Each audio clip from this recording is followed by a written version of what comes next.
Welcome to Not Milk Never Milk. Subscribe if you're lactose intolerant. You begin by enabling the mobile hotspot so your laptop can see your phone. Go to Settings, open Hotspot or Tethering and toggle it on. Set an SSID and a secure WPA2 or WPA3 password so strangers can't join. Make sure mobile data is active and your carrier allows tethering, otherwise the laptop won't get internet. Once done, keep the hotspot screen visible so you can read the network name and password when connecting from the laptop. You now connect the laptop. Click the Wi-Fi icon, scan for the hotspot SSID you created, and select it.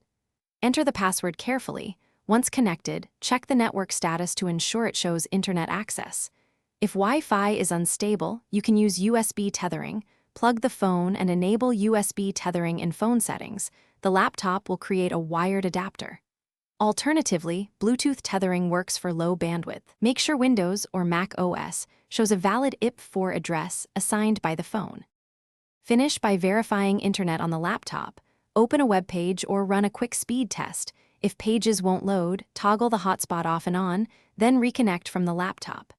Make sure the phone's battery saver is off and hotspot timeout is disabled so it won't drop the connection.